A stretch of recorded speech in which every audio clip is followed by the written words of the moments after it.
Alright boys, right now the objective is to get this all prepped to start pulling the subframe off. So what I'm going to do is jack up the rear right now. First thing I'm going to disconnect is the drive shaft and the diff, because this car, the drive shaft bolts actually fell off. I know one of them is off for sure, and I seen one that was like super loose. I literally could have just went like that and took it off. I haven't looked at the other two because I haven't had time to rotate it. I just looked when I took a peek down there. So we're gonna take off the drive shaft bolts first so we can put them on this car, so this car will at least be able to drive around. And then after that, we're gonna work on getting all the brakes and stuff off this car and just get as much off to work on taking out the subframe pretty much.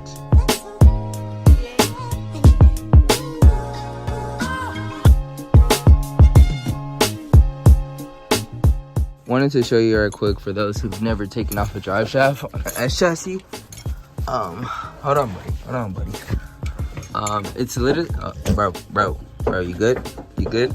Okay, so originally for these bolts that are down here for the drive shaft that connect to the diff, they are 12 mils, 2 12s. You should use like 2 wrenches, but mine's are aftermarket, so I believe they're 14s. So I can't find my 14 wrench, so I'm just gonna use one of these and this 14 wrench, and should come right off. All right, so I just discovered these are actually a 15. So pretty much what you would want to do is just put the drive shaft in neutral. You can use a wrench here and a wrench right here on that side, even though it should kind of stop it because it's a flat spot right here, but you can still use a wrench just to hold it just in case, and then just take it right off. All right, so once you get all 4 of these bolts loose, you simply just take them out and drop on the floor. At this point, the drive shaft should be able to just pop out. If it doesn't simply pop out, which honestly it shouldn't, it should be kind of seated in there, you can easily take, I believe, like a Phillips or something and just get this to pop out. Let me show you that now.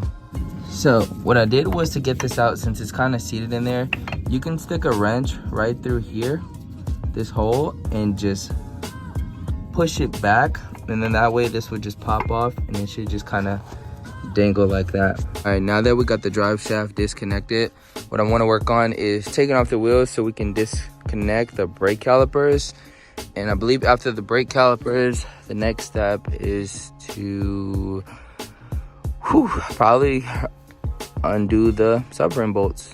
All right, boys, so we pretty much got it to a state where I have that bolt out, that bolt right there out, same on the other side. I think right now the only thing I need to do is get this caliper out, because you could take off this bleeder right there and kind of pinch this, but I don't want to do that just because I don't want to risk damaging the lines or anything like that, and we just bled the brake, so I don't want to do that.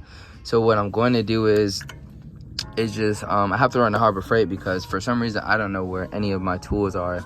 So I need a 19 so I can take this off, take off the whole caliper. After I take off the whole caliper, this bolt for the coilover is already loose. All we have to do is just take it off and then push the coilover out, and then the subframe should be ready to come out. All right, boys, leaving the Harbor Freight now. Dude, I love this place. So I got this new torque wrench.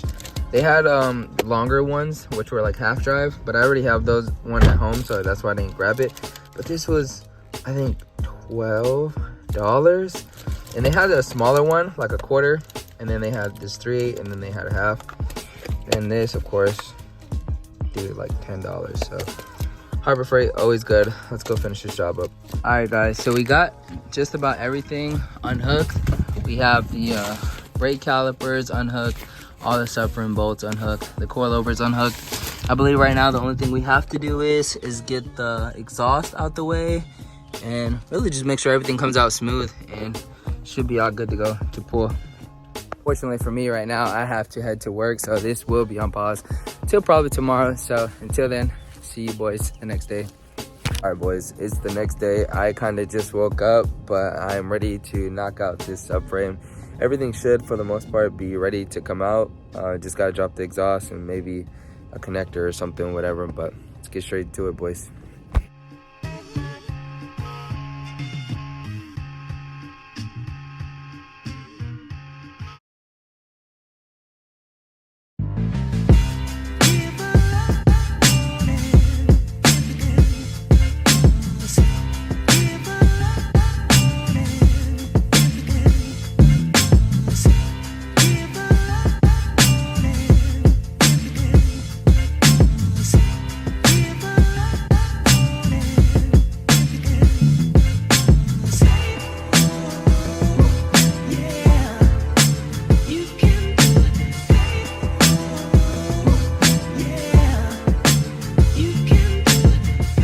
Alright, as you boys just seen, we finally have the subframe fully out.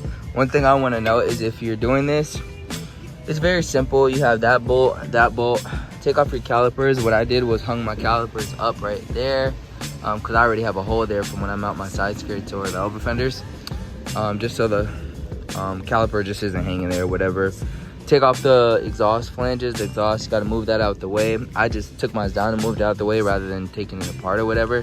But it's that bolt, same on the other side. And then you have these bolts right here. This is some 10 mils that hold the brake line, the e-brake line. And then other than that, like I said, the calipers, the bolt for your coilover, and the drive shaft to diff bolts. Other than that, this thing pretty much just drops straight down. I think there's a connector right here that I think is just like a ground or whatever, and that's really it. Came out very simple. So me and Smock right now are gonna go check my mailbox because I just got a shop notification saying that my parts are here for the subframe. So let's go check it out and see if they're actually up there, because I just don't know why they didn't deliver to the crib. Alright boys, we are back with the package.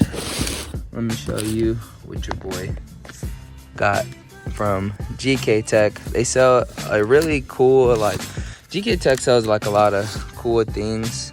I'm pretty sure you guys know this already. If you don't, if you're building a drift car, GK Tech sells a lot of cool and affordable things. So things that I got were, let's see. Hold on, might as well set up the camera for this. Alright, so item number 1 from GK Tech. I ordered kind of like a handful of things for the rear end, which these right here, I believe, are my diff bushings. So they sell like poly diff bushings.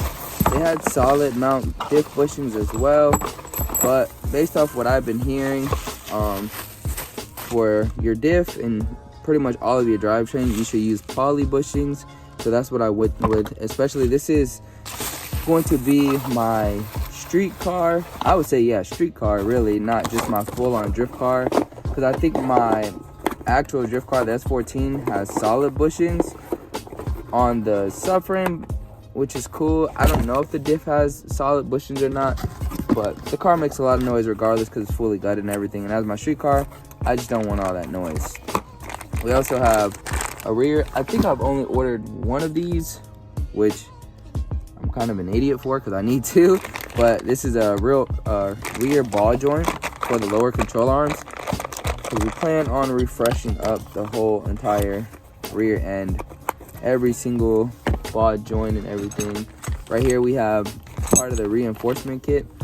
I believe this is for, I can't even tell, but this is reinforcements for something. This kind of looks like the rear lower control arm.